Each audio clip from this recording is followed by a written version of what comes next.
Hi, this is Steve. I'm going to demonstrate how to calculate your dating pool using demographics obtained from the internet by looking at a few categories and personal preferences like gender, age, race, language, religion and political views, intellect, and a couple physical preferences. Based on fuzzy statistics and the use of scientific formulas, I will attempt to explain the probability of someone finding a significant other. As an example, using demographics of a medium-sized city with the population of 382,618.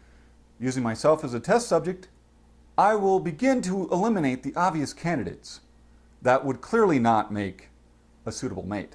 First, removing all the same gender people. In other words, in my case, the male population. By removing all the same gender, leaving 198,386 potential candidates. Next, remove all those who are already married. Using census data for the city obtained directly from the internet, it would account for 89,264 women, which leaves a remainder of 92,122. At this point, I also find it important to subtract those from the pool who are already in a dating relationship. And based on census evidence, it leaves 36,458. As relationships go, communication is key, and if you can't communicate, you will have trouble.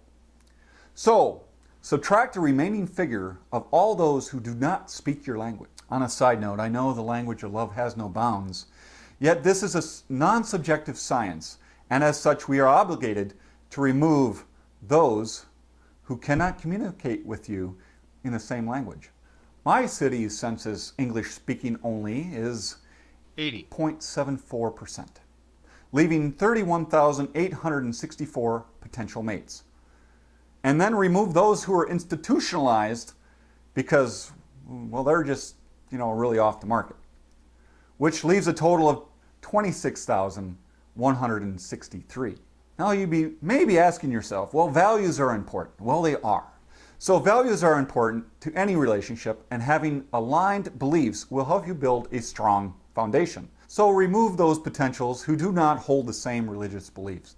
By removing 10,000 pagans that do not share my faith, will leave me with 16,163 potential mates. In my region of the world, as it does in faith, your political views are important too. Depending on the concentration of liberals versus conservatives, this will have an effect on the final number. For this example, we'll be using extremes, but being mindful that there are varying viewpoints.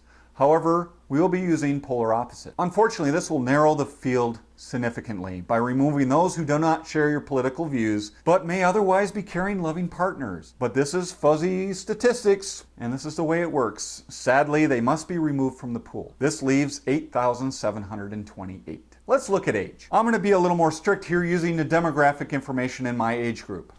So in my case, removing over 7,500 from the pool, leaving 1,135. Now that the bulk of the potential candidates have been narrowed, the rest is based on personal preferences. Of course, this will change based on your own specific ideal mate. As you can see, we are beginning to hone in on the number of potential mates found in your city of this size. For example's sake, say you're looking to be race specific. These numbers would be enormously different per person, but for the sake of the study, I'm going to look for those persons within the same race, which will leave 738. Now let's talk about the tricky part, physical traits. In regards to eye color, for the sake of this illustration, I'm going to pick both blue and green, which accounts for a mere 7% of the population, leaving 52 women remaining. And because of other physical traits, you may have a preference in a woman under or over a particular height. In my case, and for my height, being 6'6", I've decided to look for someone over 6 feet tall, leaving me with 4 women. Finally, we'll look at somebody with above average intelligence, which only accounts for 25% of the population, leaving just 1 woman out of over 190,000, assuming that is that she's not leaving the city you're in. And that was fuzzy statistics for sure. But as you can see, this didn't necessarily turn out the way I had planned. I was hoping for a few few more potential candidates.